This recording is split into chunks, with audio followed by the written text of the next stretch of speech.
What's up, guys? This is Aaron from Great Lakes RC, and as you can see right there, I picked up a Senton 4x4, and I couldn't resist anymore. I've been seeing so many cool videos of these things, so I picked up the Senton. I had a Senton 6S. I converted that into a hybrid, so I figured I'd get one back again. I'll take this to the track that I took the Rustler to, an indoor track, and I got a couple other things for it. I also picked up Granite Wheels and Tires for it, and I don't have it quite here yet, but the this body won't work with it. You can see it'll hit right here, but Proline makes the Pro Fusion SCT body that's designed for 2.8 wheels and tires, so I got that coming. And then I also picked up the Duratrax 12mm wheel hubs, so I'll put those on real quick and put a couple other tires I have on there. Okay, I put the Hex on. This is the Duratrax one. Again, that's the part number.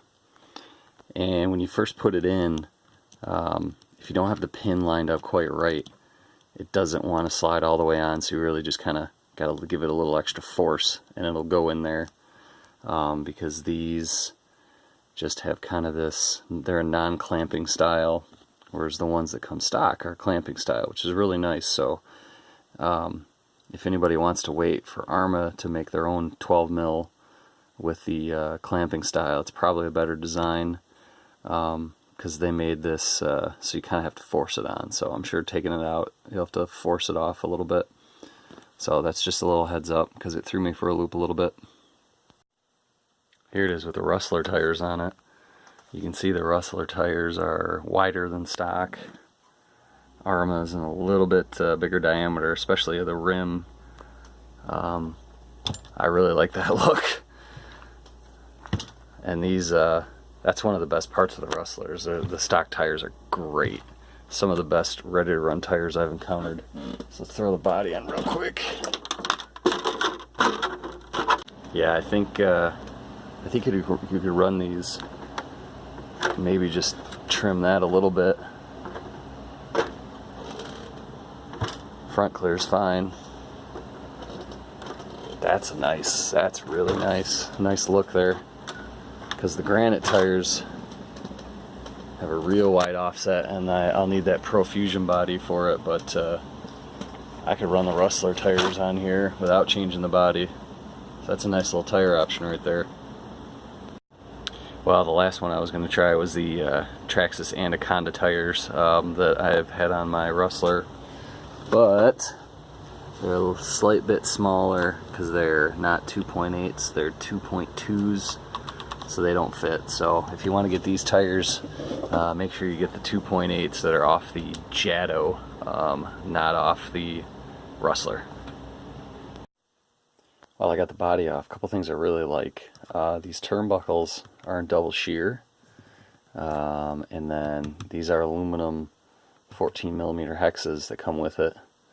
Wheelie bar on a SCT is pretty cool.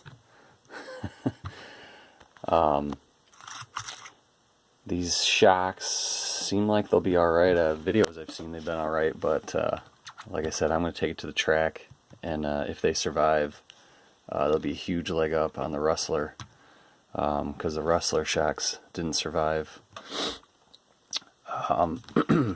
This heat sink is awesome. I'm going to see if I can fit this on a couple other motors, because it's a very nice large heat sink. And another thing that Arrma always does is they use these rebranded Hobbywing ESCs, and they come with a fan, whereas like the Rustler doesn't come with a fan on their ESC. And then all these protections, these dirt guards and Nerf guards, it's going to make this thing really tough. I have no doubt about it. The only thing I don't like is plastic drive shaft. The bearing's nice. And I know that the input gear on this side is plastic and the ring gear is plastic, so that should be interesting to see how it holds up over time. because I might try to push the envelope and put a bigger motor in here, because you got a ton of room to put a big giant cam motor in there, like a 3670 or something like that. One other thing that's really cool is the straps, Velcro straps. You can fit just about any battery in here. Bam. So there's no monkeying around with any separate battery trays or anything like that. Just throw this in there. If you got a longer one, you can remove here, it looks like here to put longer packs in there, but this fits my big giant Pro Match 6500 milliamp battery really well. Alright, I've been looking forward to doing this since I decided to pull the trigger on the Arrma.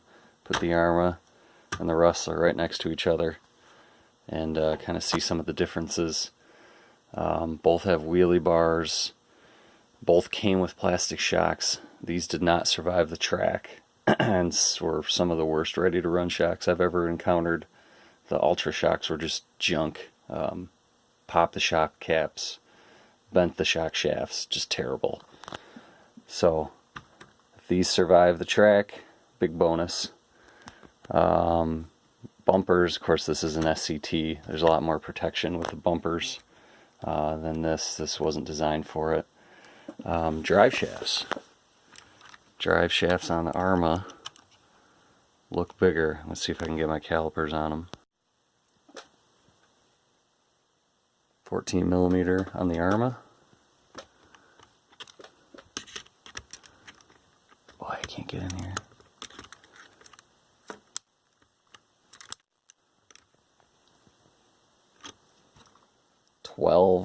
Almost about 13, 12.7. Oh, there we go. 12.5. So yeah, bigger on the Arrma, which hopefully means that they'll hold up better. Like I said, until I test it, I won't know for sure, but videos I've seen, I haven't seen too many complaints. And then a couple other things. Traxxas gives you plastic wheel hexes. Arrma gives you aluminum. Arrma puts this turnbuckle and double shear. So does Traxxas. Rear end, double shear for Arrma, single shear for Traxxas. And let's see, shocks. Single shear point. Single shear point. These are forward, those are back. These are both forward. Both single shear. Traxxas gives you way more adjustment points on their arms. And the caster block, similar style. Looks like the Arrma caster block is a little bit bigger. Yeah, quite a bit bigger. Of course, I haven't had any trouble with that. So all in all, very happy I have both of these now. Kind of an RC junkie's dream, really. Buy these, run them, just compare them. That's what I like to do. Well, the last thing I need to do before I can run this is to put my XT150 connectors on. So these come with the EC5s, and it's super easy to take this whole thing out as a module so that I can get access to it. There's 4 screws that come out. I'll show you guys on the bottom. Arrma's got a great video on how to do it. So there's 4 screws here, 1, 2, 3, 4, and you can see there's like these little dimples. So those are the ones that you remove. And then you take the servo horn screw out, which you can get to easily through this little cutout. I already did that. The whole thing comes out as one. Very slick. So I'm going to solder on my XT150s, and then next time you guys see it, I'll be taking it out for its first run. Till next time, guys.